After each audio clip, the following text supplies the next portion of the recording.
We have a busy couple of days for all things Marvel. Tonight is the 3-episode season premiere of Ironheart, and tomorrow we are going to be seeing the final trailer for Fantastic Four First Steps. All that and more in today's video.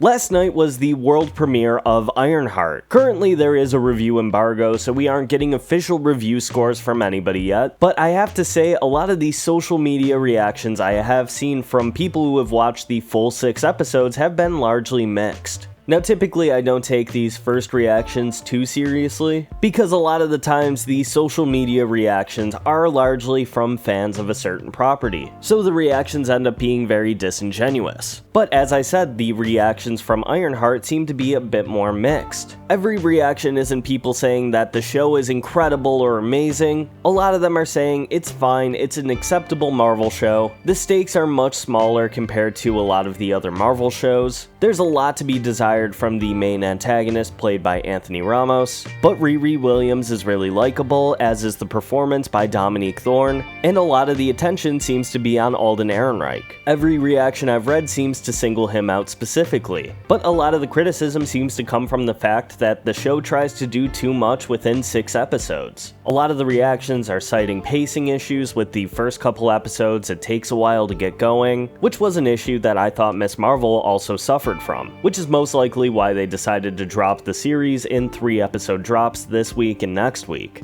Andor found success with that release strategy in its 2nd season, and I wouldn't be surprised if they decided to release Vision Quest the exact same way. As we've mentioned before, Marvel's Disney Plus projects are moving away from the 6-episode miniseries that we've seen in shows like Falcon and the Winter Soldier, Hawkeye, Moon Knight, Ms. Marvel, Secret Invasion, and Echo. If this show does suffer from pacing issues, the average viewer wouldn't have stayed around for a 6-week episode-by-episode release. Now typically that is the way I prefer to watch shows. I'm not a huge fan of the binge model. I've said that a number of times. I like having a show that I look forward to watching every single week. I work in front of a computer all day, and I don't typically like to spend an additional 5 hours watching a TV show. But I don't mind 3-episode drops in this format. With Andor, it made the show easily digestible, and it was akin to watching a 2.5-hour movie every single week. And I hope that's the case with Ironheart. A lot of the previews that we have already seen were people who watched all 6 episodes in one sitting. With that being said, I'm not gonna let this impact the opinion I have of the show when I watch it later tonight, and I implore everybody else to do the same. Reserve judgment until you watch the show. This is one that's getting a lot of unjustified hate before it even releases, and I know that makes a certain group of people really mad when I point it out. The number of comments YouTube has automatically held from my previous Ironheart videos was startling. I've said it before and I will say it again. Have valid criticism of the show. Don't use this as a platform to spread hate. Calling something woke is not criticism. It just makes you look stupid. Well, that's all I have to say about Ironheart until I watch it tonight. If I have a lot to talk about based on those 3 episodes, I may go live tomorrow to discuss what was in them and what we can expect to see next week. Arash and I had a full discussion podcast when Daredevil was releasing, and we discussed doing the same thing for this show, but it all depends on if we have a lot to say about it. Now, I would like to go live tomorrow to discuss the final trailer we are going to be getting for the Fantastic Four First Steps. On Sunday, keeping with tradition, the Fantastic Four Twitter page made their weekly 7 p.m. on Sunday tweet, this time showcasing a different clip from the movie we haven't seen yet, where Johnny Storm tries to goad Ben Grimm into saying his iconic catchphrase, "It's clobberin' time." Now, I would like to stream tomorrow when the trailer releases. We don't have a set time yet, but it's looking like it's going to be around 9 a.m. Eastern Standard Time. I know it's early in the morning, but I was thinking about doing a live trailer reaction and breakdown. I did one of these live streams a few months ago when the Avengers Doomsday Cast was announced, and it was a really good time. So my idea for tomorrow is to start around 8:30 a.m. in the lead up to the release of the trailer. So if you're interested in joining us for something like that, let me know in the comments down below. So we will have a lot to talk about tomorrow. But let's wrap this video up by answering one of your questions. If you have a question you want to be answered in a later video, leave it down in the comments below with the hashtag mailbag. Today's question comes from Joseph Keen 7224. They ask, what are your thoughts on the realistic versus fantastical debate with Batman? I'm personally in the middle because I prefer Batman as a detective in a cape instead of a straight up superhero, and feel like sometimes he gets turned into edgy Iron Man. But that doesn't mean I want a solely realistic Batman either. Characters like a comic accurate Ra's al Ghul or Clayface can work perfectly in a detective focused Batman story. I also think the term grounded is being misused in this discussion,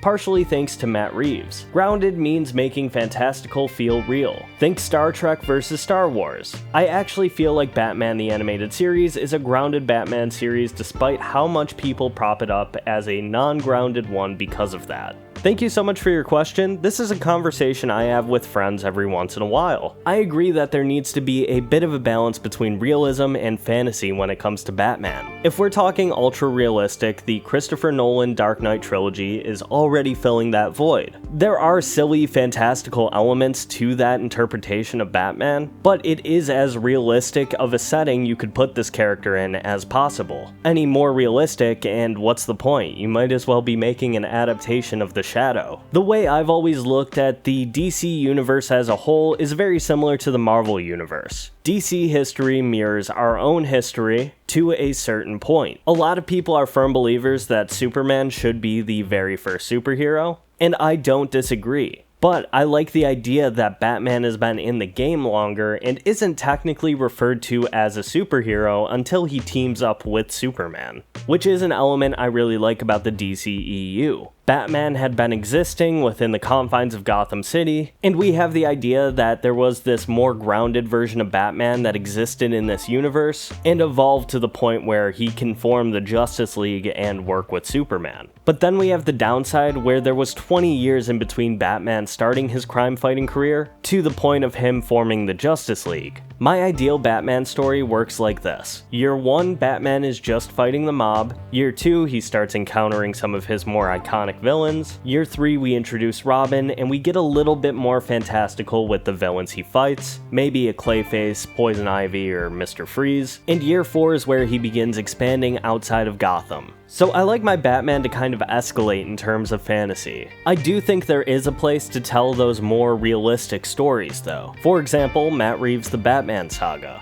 It's an attempt at doing a realistic Batman similar to what Christopher Nolan did, but tries to make it more stylized and adds additional elements that could be more fantastical. I agree that Batman the Animated Series does have that balance, but it also starts later into Batman's career than just the origin, and it escalates with the new Batman adventures eventually crossing over with Superman, and later forming the Justice League. With James Gunn planning on introducing Batman and Damian Wayne in the same project, and Superman already taking place 3 years into his superhero career, I'm curious how the DC universe is going to adapt Batman and Superman and talk about their relationship, but I think if we compare it to the comics and the way James Gunn is kind of handling the DC universe so far, I really don't think we're supposed to care about the timeline specifically. Each movie and TV show is a standalone project first, and determining how it fits into the universe comes later. Thank you so much for your question though. A reminder, if you would like to leave your own question for me to answer in a future video, drop it in the comments below with the hashtag mailbag. If it doesn't have the hashtag mailbag, I won't be able to find it when I answer these questions. But thank you so much for watching, and I will see you next time.